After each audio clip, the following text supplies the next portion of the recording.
Oh, well, exciting. Hello, everybody. Welcome to the latest episode of Vox Vomitus.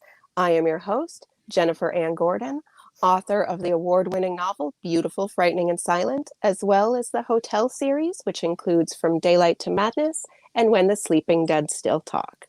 I am joined today, as always, by my two Vox Vomitus vixens, Allison Martine, author of The Bourbon Book. Say hello, Allison. Hello, good morning, good afternoon, and good night. And Trisha Ridinger McKee, author of the Beyond series, as well as the Josie series. Trisha just had a book birthday last week with Through the Motions. I've designed all of your covers, which is why I'm like, which one am I looking at in my head? Through the Motions, the first of the Josie books. We are joined today by one of my all-time favorite authors, a fellow New Englander, a fellow Jennifer, a fellow author of all things creepy and dark and drowned girls and ghosts and architecture horror. I love it. Jennifer McMahon. Celebrating her new book, The Drowning Kind. Jennifer, thank you for coming to our show. Tell our audience a little bit about yourself while I sip bourbon casually. Okay, well, thank you so much for having me. This is going to be so much fun, I can tell. A little bit about me. So I live in Montpelier, Vermont. I write creepy suspense novels, often with a supernatural element or two in there. My latest book is The Drowning Kind. And there it is. Beautiful cover. The folks at Scout Press just knocked it out of the park, didn't they? I mean, it's gorgeous. We're going to talk about this cover. Okay, I'm glad. So it's my 10th book. I can tell you a little bit about it. Tell people a little bit about it. So it begins with a present day storyline with a woman named Jackie, who is a social worker, and she gets a call that her sister has drowned in the pool of the old family home back in Vermont. And she's living out in Washington State. And so she goes back to Vermont, and she really hasn't spoken with her sister that much in the past year. They're estranged. They've had a difficult relationship. Her sister struggles with mental illness. And her sister inherited her grandmother's house, and basically everything that her grandmother had, her sister inherited. And Jackie knows it's petty and knows she shouldn't feel, resentful, but she does. So that's put a definite strain on their relationship. And now her sister is dead. Her sister's drowned in the pool. So she goes back to the house, and she's grief-stricken, and she's trying to put the pieces together and trying to make sense of this tragedy, trying to find answers where there might not be any. And she starts going through her sister's stuff and discovering, and the house is a chaotic mess. And she starts going through things and going through her sister's notes and journals and the mess in the house. And she realizes that in the last days and weeks of her sister's life, her sister was looking into the history of their family, but not just the history of their family, but the history of the house and the land, and most especially the old spring-fed pool out in the back. And the pool is long rumored to heal the sick and revitalize people, and also some people say grant wishes.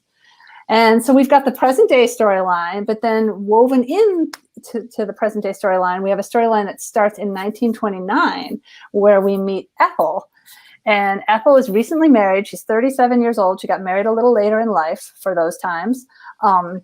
And she's happy, she has a good life. She loves her husband. Her husband's a doctor. Things are going well. But the thing she wants most on earth is a child. And she knows that it would make her husband so happy, and it would make her so happy, and their life would just be complete if she could just have a baby. And they've been trying, and it's not working, and she feels like something's wrong with her, but she doesn't really want to talk to her husband about it and say the words out loud to him. And he can tell she's stressed out, and he says, he comes up with this idea to whisk her away for a romantic weekend getaway at a newly constructed hotel across the border. They live in New Hampshire, and he says across the border in shout out to New Hampshire. So across the border in New York, this amazing, beautiful hotel and resort has just opened, the Brandenburg Springs Hotel and Resort. And so they go away for the weekend, and the showcase of the hotel's gorgeous, and Ethel thinks it's like something out of a storybook. There's peacocks roaming the ground. There's beautiful rose gardens. The building is just beautiful. Everything is just top notch, and she's absolutely swept away. But the sort of showpiece of the hotel are the springs. And there's an old spring-fed pool in the back of the hotel, and it's supposed to be very restorative, and it's supposed to heal the sick. And then while she's there, she learns about, the rumors that maybe the pool can grant wishes. And what is it that Ethel wishes for most? A child. So she thinks about it, and she thinks, oh, it's foolish to go and ask a body of water for something. Who am I? But sooner or later she does. She walks out there and she finds herself at the edge of the pool making her wish.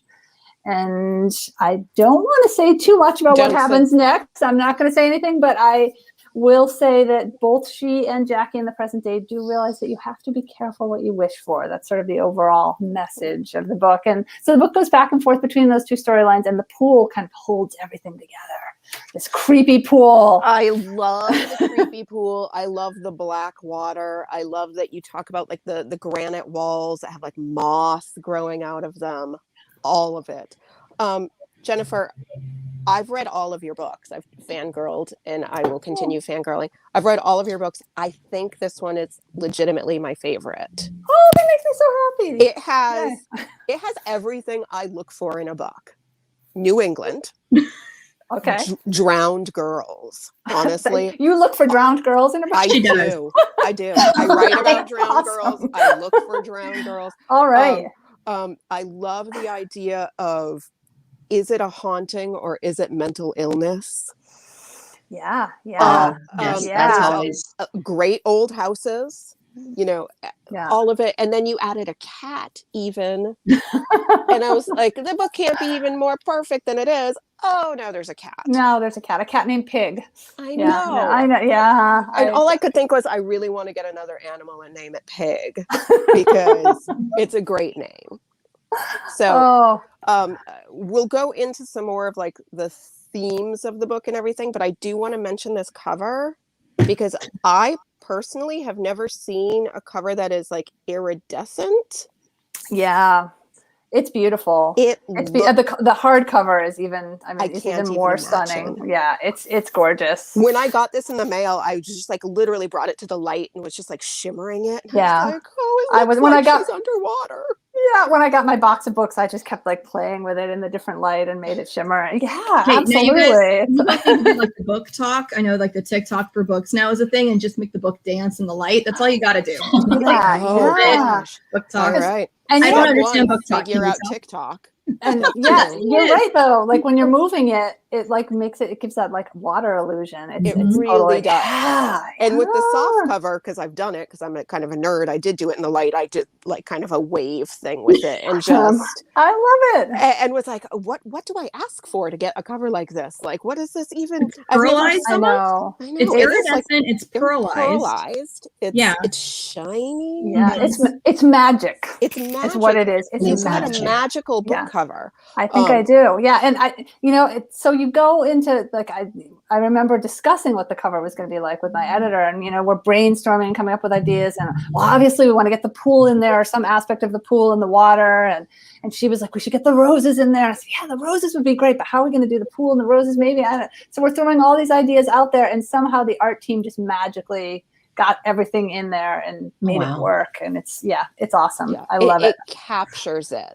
Well, I love that it's an effect that catches your eye, but there's a reason for it. It's not just a silly gimmick. Right. It ties into the movie. I love that. Yeah. It works so well for the story. 'Cause sometimes, you have a cover or pick up a book with a cover, and after you finish the book, you're like, that didn't really have, it was a great book, but what did it have to do with the cover? I don't know. But this one, no, it works. It works perfectly. Love it. I feel very lucky. Yeah, you should be lucky. If you should be like every photo, just be like, oh, and then like, look out. Can you reissue the Invited with scratch and sniff that it smells like burned things? Because that would be awesome. Like scratch off some soot, and you're like, burning house.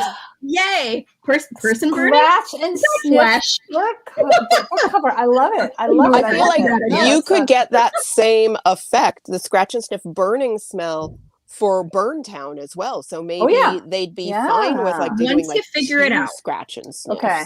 Yeah. Your scratch and sniff series. Yeah, this could be like the new wave of the future of book covers. I like it. Or even like a scratch and sniff book plate that you could put inside.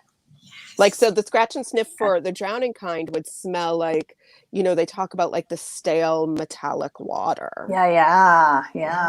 Capture that somehow. Yeah. People want to? Yeah. And do people I don't want that know. smell? I don't know. Would you? Of course you would. Of course you would. Though I live in an old house in New England, so legitimately I could probably just like go into my bathroom or into the river in my backyard and be like, yep, that's what it smells like. That's what it smells like. Yeah. Authentic. Yeah, don't make it smell like the bog either. Like that's not a smell people are going for.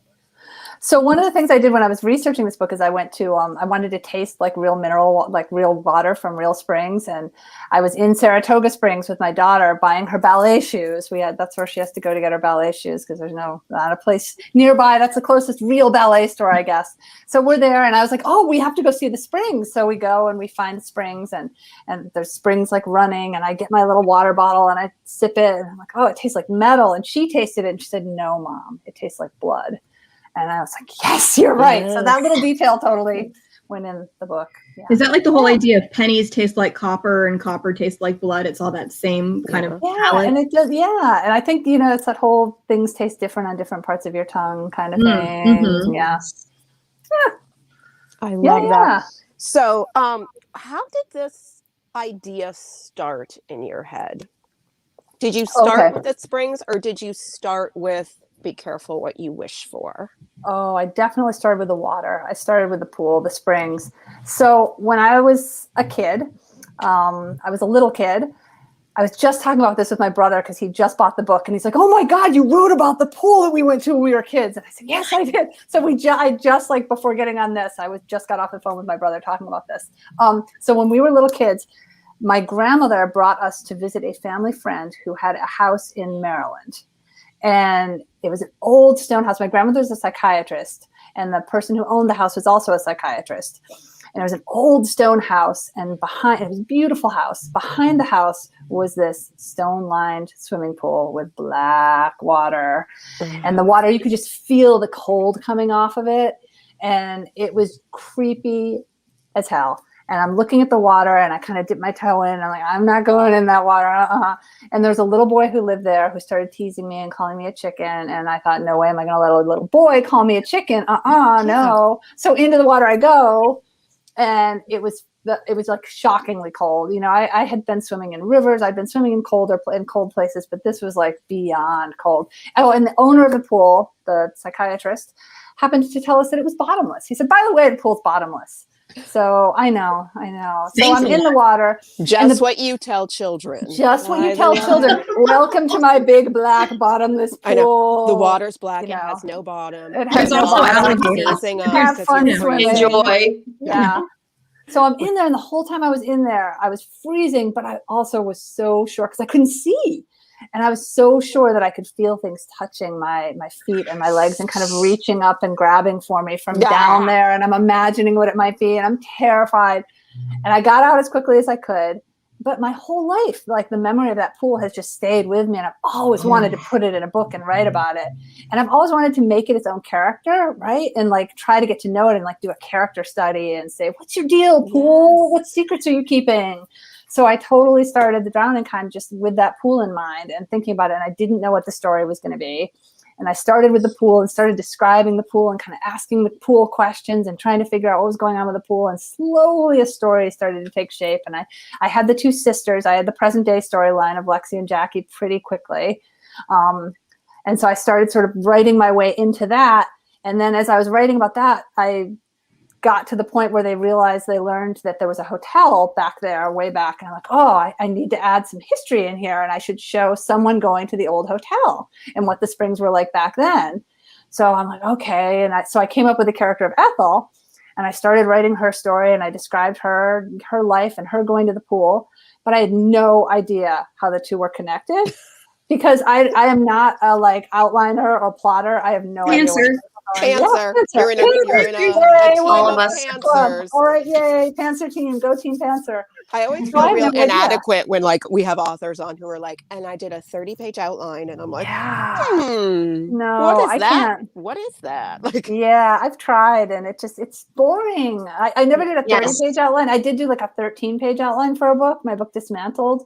Because my editor asked for it. And I worked harder on that outline than I would have doing a rough draft. It took me forever and ever And then Yes. once I sat down to write the book, I felt so like boxed in and like bored by the whole thing that I threw the outline on the floor and just kind of did my own thing and winged it. And Jennifer, next time, turned out great.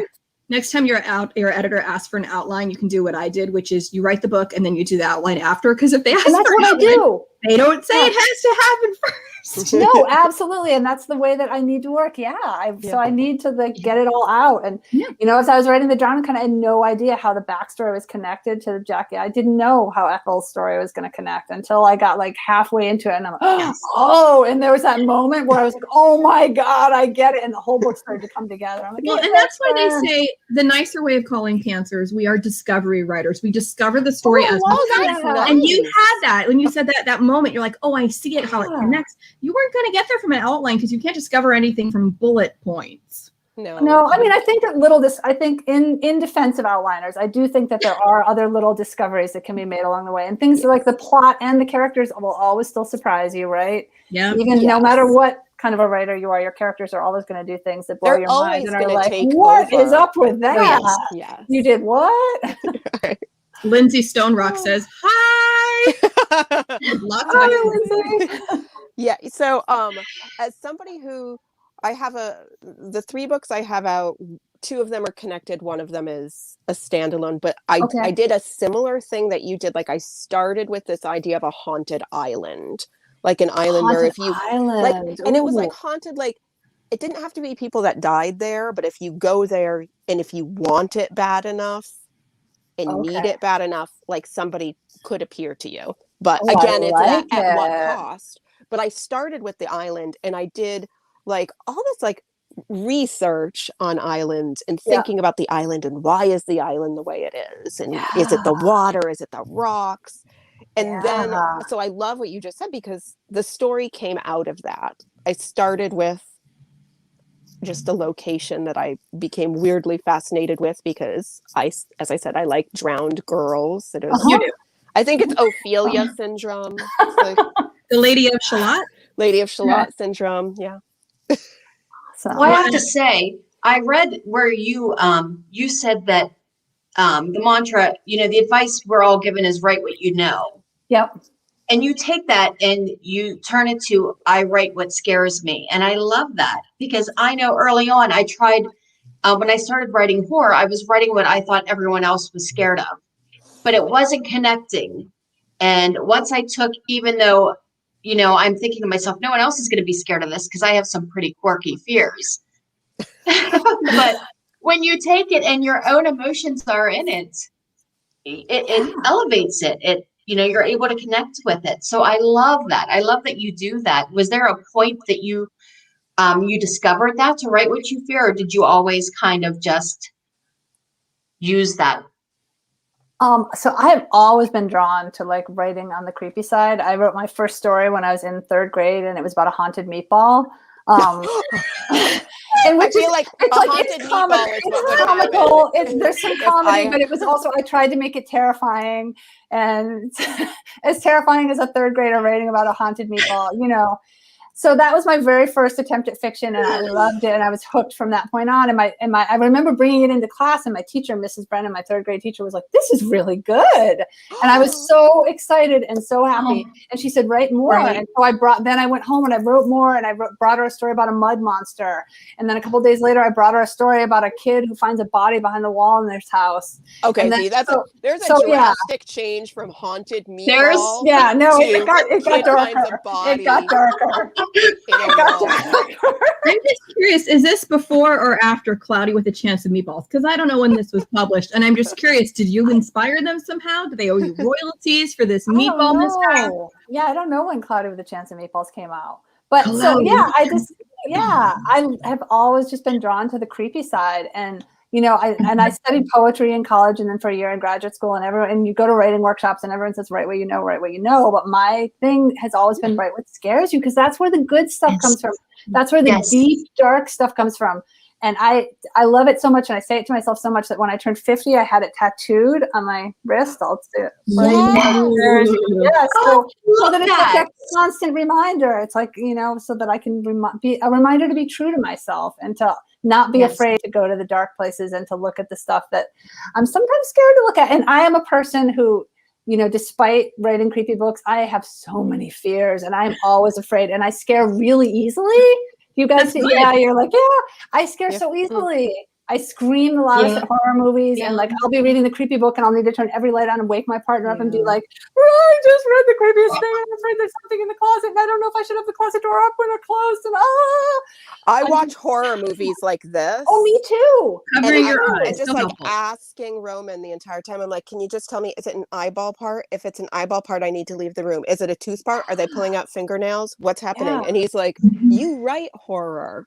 Like, deal with it. I know. And my daughter won't watch scary movies with me anymore because I scream so much and I like jump and I'm like, you're terrible. Do you scream in the movie theater? Way back when we could go to movie theaters. Yeah, way back. Yes, I do. So no, my daughter would never go to a movie theater with me again because she's mortified when I do that. But she's 17. In the back row who clearly shouldn't be there screaming. She's 17. She's mortified that she has a mother, let alone doing it. No, that is true too. Yes. But yeah, I will say you live in Vermont in a small town, so if you're the woman screaming in the movie theater, everybody does know who you are. No, that's true. That's true. But you say if you write what scares you, if nothing scares you, you can't write horror. So that's true. That you're easily it works out.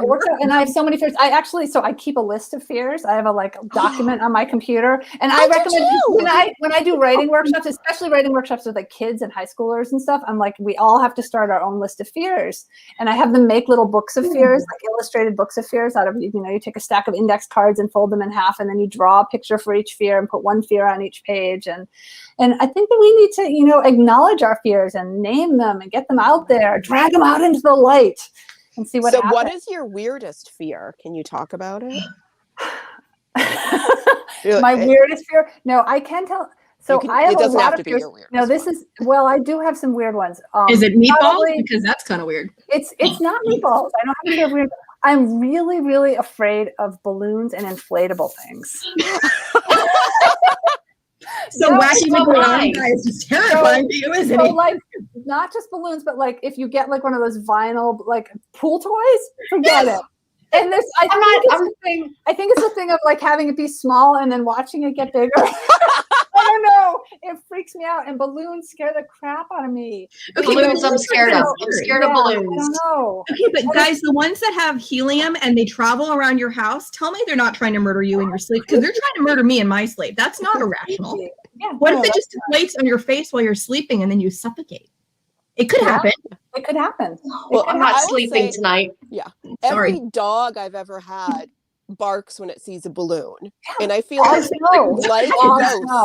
Like animals know. If an animal is like, what the F is that?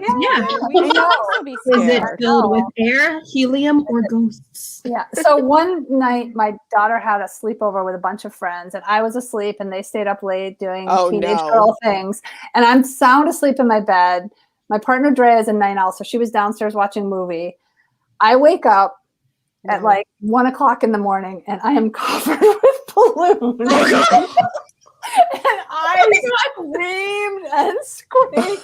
And the girls were in the hall cackling. Yeah, they just thought that it was the most. They thought it was hysterical. Yeah. No. It is a pretty good prank. I'll give it was a good prank. But you could have died. I have a strong heart, thankfully. Thankfully, or they would have a lot of guilt. Cause of death, heart attack induced by balloons. Put that on the corner report. And they feel bad. Then you'd have to haunt her and be like, "You killed me with balloons." Yeah, and come back holding bunches of balloons. Yeah, you come back in the form of balloon. A balloon, yeah. Oh God, I'm getting like weird. Like I want to like itch the back of my neck. This is like it's a weird, creepy thing. I've never been scared of balloons, but now I'm. Now you are. Well, my mom is scared of balloons, but not. Because she's always scared they'll pop, even if they're just like in the room. She's like, "What if that pops right now?" Yeah. And so does she not like the sudden noise? She doesn't like the sudden noise. So when I was little, I'd have a balloon and be like, "What if I squeeze it?" And she would just start like screaming and screaming. But that makes me a demon, and her just having a rational fear. Jen, so does having red hair. I know. It is. It doesn't look that red in this light. But. No, but I had a friend who was really scared of the sudden noises. So we knew that if we were out with him, anything could happen behind us. And if he freaked out, it could be as simple as like a barista's dropping a mug. He would flip. So sometimes it's just that sudden noise that you're not expecting. Yeah. And balloons, they're unpredictable. You can't trust them. No, you can't trust them. I agree. Now I'm just thinking about like a meatball balloon. Oh, thank you. Now I know what I'm want to eat meatballs. Because I have an irrational fear of uncooked meat. Like I can't even like in the grocery that's store. Not irrational because you could die from that. Right. And I'm also a vegetarian. But Jen, I'll have words with you later about a scene that I read on your behalf with the uncooked meat. That it's when you read on my behalf. Yeah, no, as in I like, read as a already I'm like, I don't want to hear it. Yeah, you wrote it. What do you mean you don't want to hear it? You're the one who wrote it. And yeah, it's the uncooked meat and it is unpleasant. I know. I've been trying to conquer my fears through writing. Good. By doing things like, what if I talk about this person's face being rotted off and compare it to pizza? Yes. Okay. That's Pizza nice. day. Pizza day. Okay, moving on. Sorry. My irrational fear of weird hot lunches at schools meets horror. No, it's great when you can combine two irrational fears. I know. And who's to call them irrational? I think, irrational fears can be perfectly rational when you. Yes. We can rationalize them, right? I mean, you've rationalized balloons and you've rationalized like even swimming pool like tubes because I have never thought of it as something that's very small that just gets bigger and bigger. Yeah, that is horrifying. I like it. I don't know. And I don't know where that fear came from, but I've had Are you picturing yourself like in an enclosed space and it gets bigger and bigger until you're trapped behind it and you can't breathe because it's inflating and taking all the air? I wasn't sorry. Not. Thank you, Allison. Jennifer's gonna have nightmares tonight. The other three of you are all horror people. I am not. I only read horror when someone makes me. So it's something that I just maybe have built up inside. But I was going to say about combining. You mentioned in The Drowning Kind how you're combining these storylines from past and present. Yep. And you did the same thing in The Invited with a past storyline where we're getting Hattie and then the current era with Helen and Olive. Yep. And I love how you did that. Is that something that's a common theme in a lot of your books where you will combine different timelines, or is that something kind of newer for you? Yeah, I've been doing it for a long time. I did it in my very first book, Promise Not to Tell. I was like, Promise Not to Tell. I don't think I've done it in every book. I haven't done it in every book, but I think most of the books do. It works for me. It's one of the things that I'm really fascinated by is how the past affects and influences the present. And and in some books I have characters both in the past as little kids and then also in the present. So I really like that. I also love playing with, we were talking about setting, and I love setting as character and thinking about and that's the consistency and having the consistency, but also looking at how it's changed. Like in The Drowning Kind, we've got the story. We see the town and the pool and the whole area back in 1929 in the early 30s, and then we see it now. And some things have changed completely, but some things are the same. The pool is still there. It's changed a bit because they've turned it into a bigger swimming pool. They've excavated it. But the Lord's Hill and Devil's Hill are still there. The town itself is still there. There's still the general store that everyone goes to. There's still the church in the center of town. I just love playing with that. And I have this belief that places hold memories, and places hold the echoes of everything that came before. And I love working that into my fiction. Well, and one of the lines you said, and I think I even texted it to Jen so I wouldn't forget it. You said something about the character Helen in The Invited. She doesn't believe in ghosts, but she believes in history. That the idea that it's like, oh, okay, so even if you deny supernatural things happening, that there's so much built into any place, any relationships of a family lineage, that history carries forward, whether there's a ghost involved or not, that those things, they grab onto you even now. So I don't know if that's something where you have to think about it beforehand or if you pants your way through that history too. I pants my way through it and I go back and I fix it. I come out with a really messy rough draft that might not make a whole lot of sense. And I know I can go back and fix it. And then I can add in all the history and I can, in The Invited, I wasn't sure. I started off with had a lot more haunted objects in the invited. I kept throwing them in. And enough. I was like, oh, let's bring in this and let's bring in that. And there was a bathtub, and I loved the bathtub, and the bathtub got cut in the. You in the killed your final darling draft. bathtub? I know, I killed my bathtub, but my editor was I feel right, like a it didn't really haunted belong. bathtub is everything I like because it could lead to a drowned girl. Oh, it could, see? And It lead to a drowned girl. It's like an architectural thing. Yeah, Like, yeah, love no, it. there was a bathtub, but it went away. Yeah, but as I was writing these things, I didn't know their story. I didn't know why she was gathering them and bringing them into the house. And kind of like I didn't know what was going on with the pool. Like I'm writing the drowning kind. I'm like, what is going on with the pool?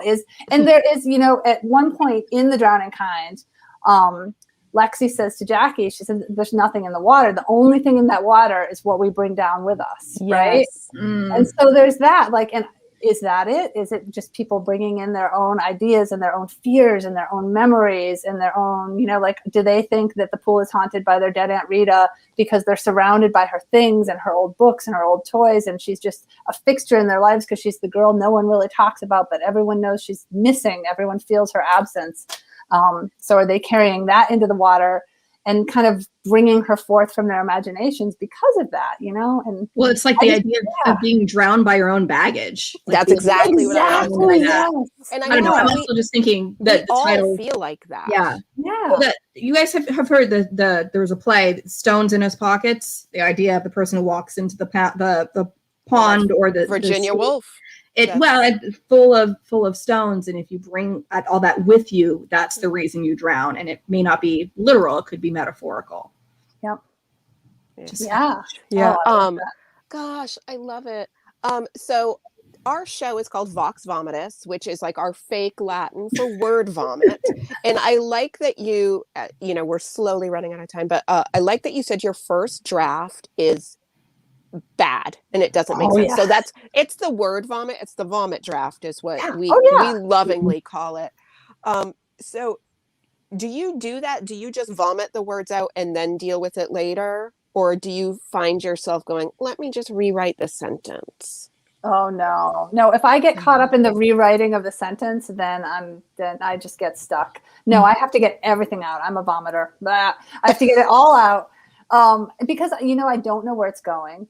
And I'm caught up in it and I'm excited. Usually, there are days when I've hit the wall and I'm like, I don't know what the hell is going on with this pool. And I'm just going around and around in circles and I'm frustrated and I don't know what's happening, but I've got to get that first draft out. And once I get the first draft out, it's always messy. It's always like embarrassingly messy. Like if anyone saw it, they would think, forget it. She has lost all talent. It's over. She can never write a book again. And then what I do, so this is what I've done since the very beginning, my first book, is I get my first draft and I print it. So I've got a hard copy and then I lay it chapter by chapter on the floor of my house. So like I a serial killer. Yes. And no one's ever said that before, but yes, kind of, I guess. You're welcome. Thank you.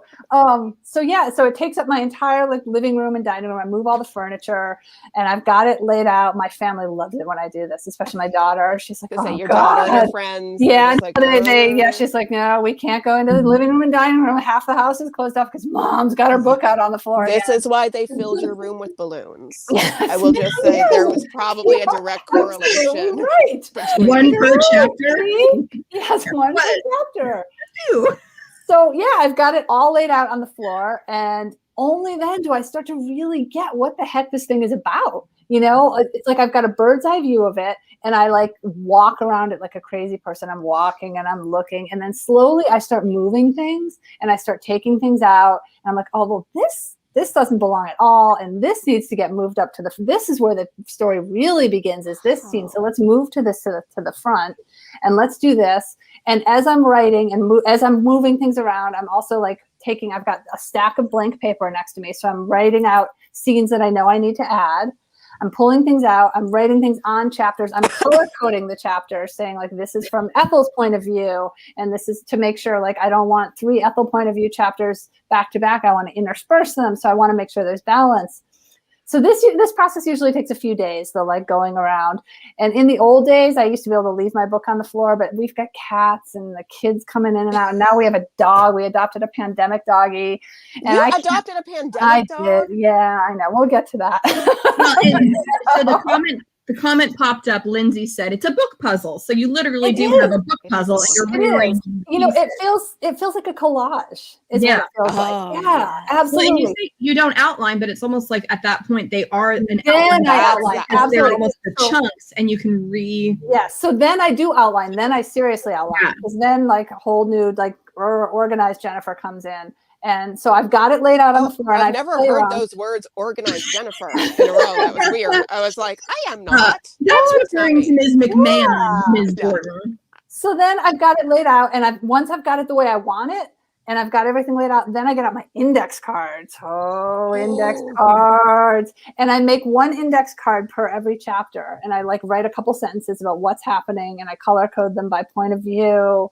Wait, so they're color coded index cards?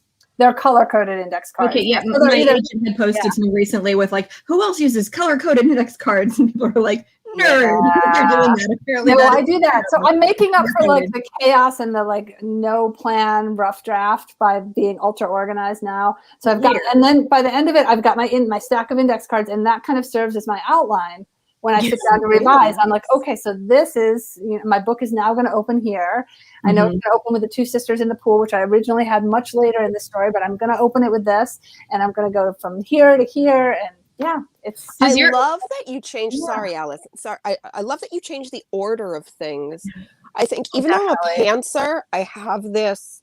Like an OCD about writing in order. So when I get to a point where I'm like blocked, instead of just going, I'm going to skip to the next chapter where I do know what's going to happen, I just sit there staring at a blank page, panicking. And I feel like your way's probably better. You should give yourself permission to try to jump to where I will give myself permission. Next. And I do back, right? Yeah, and I'll scoot ahead a little bit if I know where I'm going, but so I can only scoot ahead a little bit. Like I can see just past, like, okay, I know I want a little bit more here, and I'll scoot past it. But what I was gonna ask was about saying that the beginning changed. Does that happen for you a lot where you change starting points? The beginning in my published book is never, ever, ever the beginning I start with when I sit down to write. I don't think that really. I don't think that's happened once. Wow. I look, so when I'm doing my like out on the floor bird's eye view thing, I'm looking for what I feel like is one of the strongest. I'm looking for the strongest point in the book. And I know that I want to open with something strong. And often I pull, something from the end, or I'll have to create something new. Because, I want to open with something strong. I want to open with something that tells people what they're in for and kind of gives the theme and the overall question. And, like in The Drowning Kind, I wanted to introduce people to the pool and like, what's up with the pool, what's going on with it. And I wanted to introduce people to the sisters. And in my very first version, when I sat down to start writing this book, I started with the pool. And my very first beginning chapter was from the pool's point of view. It didn't work. It didn't work. It just, it didn't work. We all do those things. We all do those things. But I needed to do that. That was how I wrote my way into the story, right? We all have our ways to get into it. But I was looking at it on the floor, and I was like, it doesn't belong. So off that went, away, gone, be gone with you. But it was like an exercise, a brainstorm to get you going to that, and it freed you up to write the rest of it. Absolutely. I love that you don't start with where you think you're going to start, but I love that you're trying to figure out what's going to draw the reader in, because I think sometimes we get really in our head of, but the story has to begin here, because otherwise, and we have all these reasons, but if it's not the strongest place for the story to start, people might not get to the rest of it because they're like bored now and they throw the book. Right. Absolutely. And sometimes the best place to start is at the end. Like, look at your end. Yeah. Maybe you want to start at your end and work backwards. Who knows? I love the whole idea of like catching a moving train. I went to school for theater, and they always said, if you like approach any scene like you've already done 5 scenes before it, and even if it's the beginning of a play, a beginning of anything, just start it from the middle emotionally. Yeah. Oh, I love that. And I try to think of that like when I write. I'm like, just wherever I am, just start it from like you're already in the middle of the muck. Yes. Mhm. Well, the idea of en media res, we get that a lot of we're going to have the action already ongoing. And I think that it goes against certain genre styles because a lot of times you'll get certain places where you're like, but I have to have this backstory because it's epic fantasy or science fiction. Yeah. And if you don't understand my 17 worlds, politics, and religions, you'll never, but that's not where anybody can get into it. And No. I recently got something, and I don't know how much applies to horror, but maybe some of the history aspects it does. You guys heard of the 5-finger rule? And it's not the 5-finger disco. Yeah, the 5-finger rule, I guess they do it generally for kids when they're reading a book, if it's not their Lexile level, is read. And every time you get to a word you don't know, you put up a finger. And if you get to 5 before you turn the page, this book is too hard for you. And they're suggesting science fiction and fantasy writers do the same thing, that every time you're introducing a new religion, character name, planet, anything, do that because that is good. That is good. This aspect, they're going to get turned off. Yeah. So if you don't start in that way, if you start in with something that's accessible and that's relatable and that's engaging, you can get that other stuff later. You can still get all that stuff, just not throw them into the deep end and have them, figure it out. Yeah, we don't need an info dump on page 1. No. Yeah, no. And we also don't, like with me, because I'm writing about kind of creepy, otherworldly stuff, I don't want to bombard people with that. I want to set them, like give them something real world and tangible to hold on to. And, I think, that's something to ground them and make them believe that, them. Give people the real world and a character they believe in, and then sort of taking this, peeling back the layers and showing them the build to it, right? If you start with a monster, there's always going to be, more than half of your audience is going to say, well, I don't believe in that monster. Yeah, exactly. But that's not that scary. But that's not that scary. But if you start with a woman who refuses to believe in monsters and who would never believe in monsters, and show her making coffee and going through her life, and then suddenly something happens and she's like comes face to face with a monster, then people care. Holy crap, maybe monsters do exist. Right. I make coffee every day. Yeah. What if there was a monster? What if Jennifer, you made me believe in porcupines. Awesome. At first I thought you were talking to me, and I was like, never mind. There's another Jennifer. That Jennifer, pointing the right way now. I have one question before we have to sadly sign off. Do you keep all of your index cards? I do. I have like file boxes full of index cards. Yeah. We need you to come. No, I mean, it would be good if you did. Keep the ones that are like outlining ones. I also use them for many other things. Like I use them for brainstorming. I was just trying to come up with a title idea. So I use them for title brainstorming. I use them for when I'm just if I'm stuck in a story and I have no idea what's going to happen next, then I'll get out the index cards and start playing around, and I'll write down the scenes that I know are going to happen. Like magnetic poetry. Yeah. Moving around the fridge. See, it's like that. Around the fridge. Yeah, it's like that. I'm picturing them stuck together with a brad, and then you fan yourself with it. No? No, but I do like that's that. nice. That's a good gift shop of your museum that you can have them. Yeah, no, I've got them like rubber banded together. And actually I've got a couple index card holding boxes that I've got index cards in, and then I've got them cluttering up here or there. I've got index cards. I've got index cards everywhere. They're here. I'm surrounded by index cards. I always have index cards within reach wherever I am. Every room in the house. It's ridiculous. Emergency index cards. In my bag, my coat pocket. I know this is exactly. I was going to say though, it just makes it sound a lot more just organized than the ones who write on like the cocktail napkins. Like that, no cocktail napkins. Index cards. Say that. Yeah, I know you're talking about me. You could just say, "Other Jennifer, don't write on napkins." Whatever is available to you. The important thing is to write it down so you don't forget it. Right? If you have an idea, just write it down. Write it on your arm. Write it in do whatever it takes. Kids can. I feel like I would love to have you back sometime, even before you have another book out, just because I do want to go through like a weird index box with you. I want you to like bring out a box of index cards, and we can just we can almost like a drinking game. And just that sounds really fun. Write this down, somebody, on a napkin. What are you going to bring? I want you bring napkins. Everyone needs to bring something. Everyone needs to bring something fun to share. Something weird. Something fun and weird and quirky. Yeah. Can I bring a balloon? You can bring a balloon. Oh. I could share my Word document of strange fears that I also keep on my desktop. Yes. Excellent. All right. All right. It's a plan. I love it. We'll pencil that in. Jennifer, thank you. Thank you. Oh my gosh, you guys, this has been so much fun. Oh my Thank gosh. you. I would keep going. I have to be on a class in like 15 minutes, though, or else I would just be like, let's just stay. Let's just stay. Well, Let's we just will do it stay. another time. We will do We it another will. time because this was so much fun. Oh, Thank you. Vox Vomitus Vixens, I love you. Thank you for being part of this crazy world that we are in. Next week, we do not have a show. We are on spring break. Whoa. By spring break, I mean we just are sitting in our houses. Oh, But it's spring. Lindsay Stonerock says you had me believing in fairies. Yay! Love that. Don't be the word. Yes. Fairies and creepy fairies. Everyone, we're off next week, but we'll probably promote a replay of our episode that we had Matt Ruff, author of Lovecraft Country, on, just because I feel like that always needs a replay. We love our Matt Ruff. So stay tuned for that. And then the week after that, we have Deborah K. Shepard, and we will see you all then. I just want to thank Roman Saratin, our producer, Pam Stack, our executive producer. This has been a copywritten podcast by the Global Authors on the Air Network, and we will see you all in spirit next week and in real life in 2 weeks. Thank you so much.